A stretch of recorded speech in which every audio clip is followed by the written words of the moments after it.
दोस्तों, आपने ये ज़रूर सुना होगा कि जो हम सोचते हैं वह हम बन जाते हैं। उसे ही आकर्षण कहते हैं। आकर्षण का सिद्धांत एक ऐसा रहस्य है, यदि इसके रहस्य को हम समझ जाएं, तो ऐसा कुछ भी नहीं रहेगा जो हमारे लिए असंभव हो। यदि हम किसी वस्तु को प्राप्त करना चाहते हैं, तो हमें आकर्षण के सिद्धांत को समझने की आवश्यकता है। जिस प्रकार हमारा दिल धड़कता है, उसी प्रकार हमारे मस्तिष्क में भी कंपन उत्पन्न होता है, जिससे बाहर की ओर तरंगें प्रसारित होती हैं। इस प्रकार जो भी हम अपने मस्तिष्क में सोचते हैं, इस संदेश को तरंग बनाकर मस्तिष्क ब्रह्मांड को भेज देता है और उसके प्रति उत्तर में हमें वह वस्तु प्राप्त हो जाती है या फिर वह हमारी ओर आकर्षित होती है।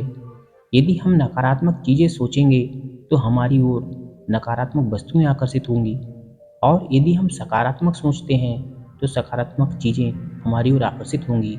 आकर्षण का नियम कुछ भी नहीं, बल्कि हमारी सोच का एक प्रतिबिंबात्मक रूप है। हम जो भी अपने मस्तिष्क में सोचते हैं, जिस चीज़ का भी अपने दिमाग में सृजन करते हैं, तो हमारा मस्तिष्क ब्रह्मांड में तरंगें निकालता है, और ये तरंगें उस वस्तु को जिसके बारे में हमारे मस्तिष्क ने सोचा था, वह उसी को हमारी ओर आकर्षित करता है। इसलिए कहा जाता है कि हम जिस प्रकार जैसा सोचते हैं, ठीक वैसा ही बन जाते हैं। जैसा कि केवल 1% लोगों के पास ही दुनिया का 91% पैसा है, कभी आपने सोचा है कि कैसे वह ऐसा कर पा रहे हैं? क्योंकि वह दिन रात पैसा कमाने के बारे में सोचते रहते हैं और उसके लिए वह काम भी करते हैं, तो उन्हें वही परिणाम प्राप्त होता है जो उन्होंने कल्पना की थी। आकर्षण के नियम के अनुसार कोई भी अपने जीवन में नेगेटिव और पॉजिटिव किसी भी चीज़ को अपने अंदर के विचारों और अपने कर्मों के द्वारा अपनी ओर आकर्षित कर सकता है। ये सिद्धांत आपको बताता है कि दुनिया की हर एक चीज़ में ऊर्जा मौजूद होती है। आकर्षण के नियम के अनुसार आप लोग जैसी ऊर्जा बाहर छोड़ते हैं, यानी कि ब्रह्मांड में हम जैसी ऊर्जा छोड़ते हैं, वैसी ही ऊर्जा आपको वापस प्राप्त होती है। ये सिद्धांत उसी से मिलता जुलता है, जैसी करनी वैसी भरनी। हम जैसे होते हैं, ये सब हमारी सोच और हमारे कर्मों का परिणाम होता है। आज की बौद्ध कहानी को पूरा जरूर सुन लेना। इसके अंदर आपको एक ऐसी गुप्त विधि मिलेगी जिसके अंदर आप 1% लोगों में शामिल हो सकते हो। वीडियो आपकी ज़िंदगी बदल देगा। हम आकर्षण के ऐसे सिद्धांत को आपको समझाने वाले हैं। ये सिद्धांत आपको यूट्यूब पर आज तक कोई नहीं बताया होगा, ना आपने कभी सुना होगा। तो चलिए दोस्तों, शुरू करते हैं। बहुत पुराने समय की बात है। एक नगर के बाहर एक जंगल में एक बौद्ध भिक्षु रहा करते थे। जिस जमीन पर वह रहते थे, वह दुनिया का सबसे खूबसूरत जंगल था। उस जमाने में सभी लोग खेती किया करते थे और खेती उनका व्यवसाय था, और खेती उनके जीवन यापन करने का एकमात्र सहारा भी था। उसी से उन्हें भोजन प्राप्त होता था और उसी से उन्हें पशुओं के लिए चारा भी। लेकिन अचानक ही किसी वजह से वहाँ अकाल पड़ गया। पानी की वहाँ एक बूंद भी नहीं बची। सभी फसलें खराब हो गईं। लोग भूख प्यास के कारण तड़प रहे थे। उन्हें कोई भी रास्ता नजर नहीं आ रहा था। उन्हें समझ नहीं आ रहा था कि वह क्या करें। फिर उन गांव वालों में से एक बुजुर्ग ने उन गांव वालों से कहा कि हमारे जंगल में जो बौद्ध भिक्षु रहते हैं, अब वही हमारी समस्या का समाधान कर सकते हैं। वह बड़े ज्ञानी हैं, उनके पास कोई ना कोई हल जरूर होगा। जब गांव वालों ने ये सुना, उनमें से एक युवक ने उन बौद्ध भिक्षु को ढूंढते ढूंढते उनके पास चला गया। जब वह वहां पहुंचा, तो वह बौद्ध भिक्षु अपनी तपस्या में लीन थे। उस युवक ने बौद्ध भिक्षु को प्रणाम किया और वहीं पर बैठ गया। उन बौद्ध भिक्षु ने उस युवक को वहां आया देखकर पूछा, बताइए क्या हुआ, कैसे आना हुआ? बौद्ध भिक्षु की बात सुनकर युवक बोला, महाराज, हमारे गांव की हालत बहुत खराब है। कई दिनों से वहां बारिश नहीं हो रही। लोगों की हालत खराब हो गई है। सब कुछ बर्बाद हो गया है।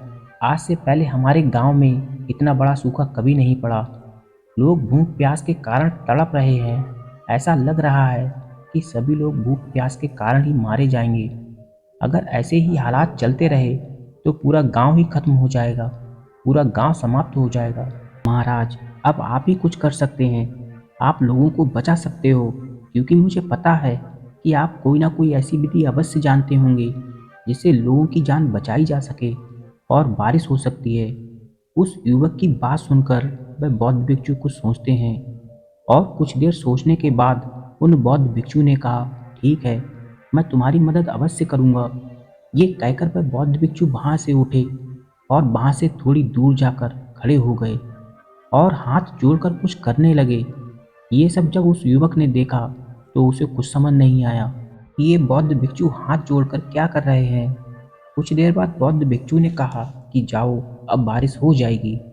बौद्ध भिक्षु की ये बात सुनकर उस युवक को बड़ा आश्चर्य हुआ। फिर उसने कहा, महाराज, आपने हाथ जोड़कर क्या किया? क्या आपने कोई प्रार्थना की जिससे कि बारिश हो जाएगी? युवक की बात सुनकर बौद्ध भिक्षु मुस्कुराए और युवक से बोले, मैंने कोई प्रार्थना नहीं की। बौद्ध भिक्षु की बात सुनकर युवक ने कहा, तो फिर आपने इतनी देर खड़े होकर हाथ जोड़कर वहाँ क्या कर रहे थे? युवक की बात सुनकर बौद्ध भिक्षु बोले कि मैं वहाँ खड़े होकर कोई प्रार्थना नहीं कर रहा था। अगर मैं बारिश के लिए प्रार्थना करता तो बारिश कभी नहीं होती, क्योंकि हम भगवान से कुछ भी मांगते हैं या कुछ पाने के लिए प्रार्थना करते हैं तो हम उस ब्रह्मांड को ये दिखाते हैं कि हमारे पास उस चीज़ की कमी है, हमें उसकी आवश्यकता है। हम उस कमी को दर्शाते हैं और जाने अनजाने में उस कमी वाली स्थिति को और भी मजबूत बना देते हैं जिसे हम बदलना चाहते हैं, जबकि हमें ऐसा नहीं करना चाहिए। मुझे ये बताओ कि तुम बहुत गरीब हो और तुम किसी से मदद लेना चाहो, और यदि उससे कहो कि तुम बहुत गरीब हो और तुम्हारे पास कुछ भी नहीं है, तो क्या वह तुम्हारी मदद करेगा? वह तुम्हारी मदद शायद कभी नहीं करेगा, क्योंकि उसे पता है कि तुम्हारे पास कुछ भी नहीं है और तुम उसे कभी वापस लौटा भी नहीं सकते। आप अपनी गरीबी बताकर उसे सहायता न करने का मौका दे रहे हैं, और वहीं अगर तुम उसे कुछ ना बताओ और उससे ये कहो कि तुम्हारे पास किसी भी चीज़ की कोई कमी नहीं है, और फिर यदि तुम उससे मदद मांगोगे तो वह तुम्हारी मदद अवश्य कर देगा, क्योंकि उसे पता है कि तुम्हारे पास किसी चीज़ की कोई कमी नहीं है। वह तुम्हारी खुशी खुशी मदद कर देगा, क्योंकि यदि हम कमज़ोर बनकर लोगों से मदद मांगेंगे तो कोई भी हमारी मदद नहीं करेगा, और यदि उसके सामने हम अपनी कमजोरी प्रदर्शित ना करें तो वह हमारी मदद अवश्य कर देगा। फिर उसके बाद उस बौद्ध भिक्षु ने उस युवक से कहा, एक गुप्त विधि है और ये विधि बहुत मूल्यवान है। मैं ऐसे तो किसी को नहीं बताता, लेकिन मैं तुम्हें ये बता रहा हूँ ताकि बारिश होने में यदि देर लग जाए तो तुम इस विधि का उपयोग कर सकते हो, क्योंकि कभी कभी हमें इस विधि का बार बार उपयोग करना पड़ता है। बौद्ध भिक्षु की ये बात सुनकर वह बोला, ठीक है महाराज, आप मुझे वह विधि बताइए। फिर बौद्ध भिक्षु बोले, वह विधि मैं तुम्हें बताऊंगा।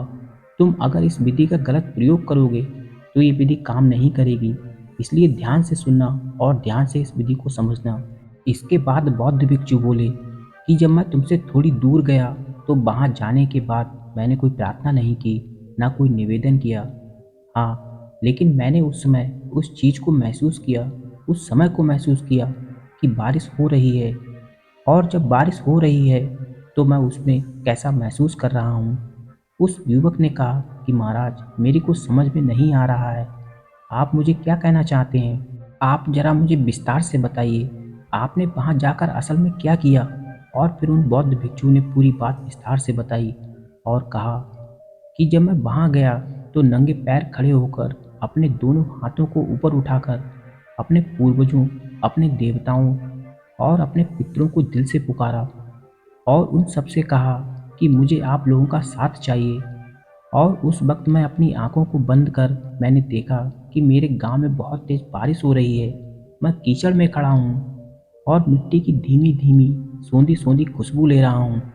मैं उस बारिश में खूब भीग रहा हूँ, उन हरे भरे खेतों को देख रहा हूँ। सभी लोग बारिश में झूम झूम कर नाच रहे हैं। मैं बारिश की हर एक बूंद को अपने ऊपर गिरते हुए महसूस कर रहा हूँ। इसके बाद मैंने अपनी खुशियों के लिए उस ब्रह्मांड को धन्यवाद दिया।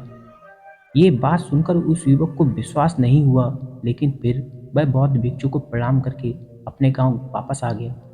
जब वह अपने गांव पहुंचा तो उसने देखा कि जो गांव पहले सूखा पड़ा था वह अब हरा भरा हो चुका है। हर तरफ हरियाली ही हरियाली है। सब कुछ अच्छा हो गया है। हर तरफ से मिट्टी की सोंधी सोंधी खुशबू आ रही है। सब लोग खुशी से झूम रहे हैं। उसके लिए उस युवक ने अपने पूर्वजों और उस बौद्ध भिक्षु को धन्यवाद दिया। दोस्तों, उस बौद्ध भिक्षु ने जो भी किया वह कोई चमत्कार नहीं था, वह था ओवर अट्रैक्शन, जिसे आज भी लोग कर सकते हैं और उस पर ब्रह्मांड का नियम लागू होता है।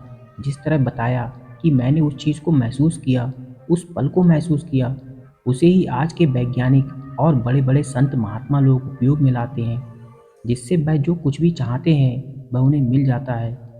आपने भी सुना होगा कि लोग हमें कहते हैं कि आप जो बनना चाहते हो वह महसूस करो, आखिर में वही बन जाओगे। उसे हकीकत में महसूस करो, फिर ब्रह्मांड को धन्यवाद दो।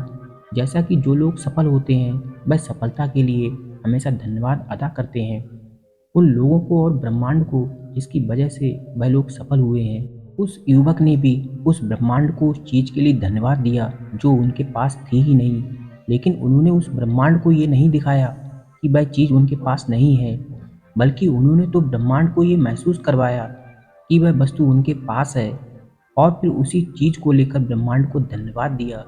लेकिन अक्सर लोग क्या करते हैं, ब्रह्मांड को वह अपनी कमियां बताते रहते हैं कि मैं सफल नहीं हो रहा हूँ, मैं ये नहीं कर पा रहा हूँ, मैं अपने लक्ष्य को प्राप्त नहीं कर पा रहा हूँ, मैं जो भी करता हूँ मेरा सब कुछ बर्बाद हो जाता है, मैं कुछ भी नहीं कर पा रहा हूँ।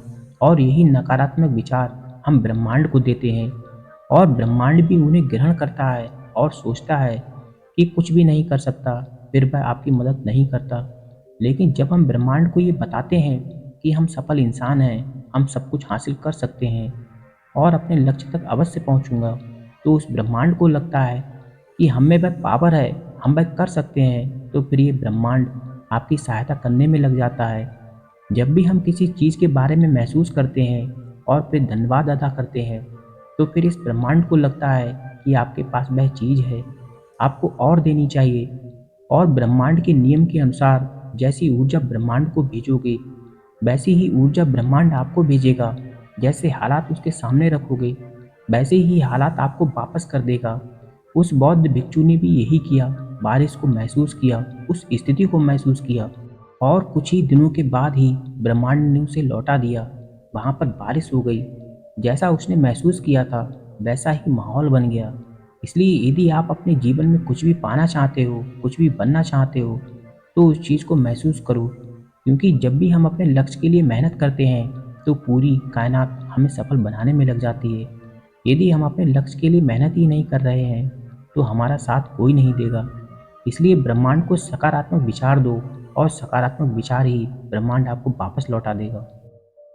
तो दोस्तों, आप इस कहानी को और भी लोगों तक पहुंचाना चाहते हैं तो इस वीडियो को लाइक करिए ताकि यूट्यूब इस वीडियो को और लोगों तक पहुंचाए।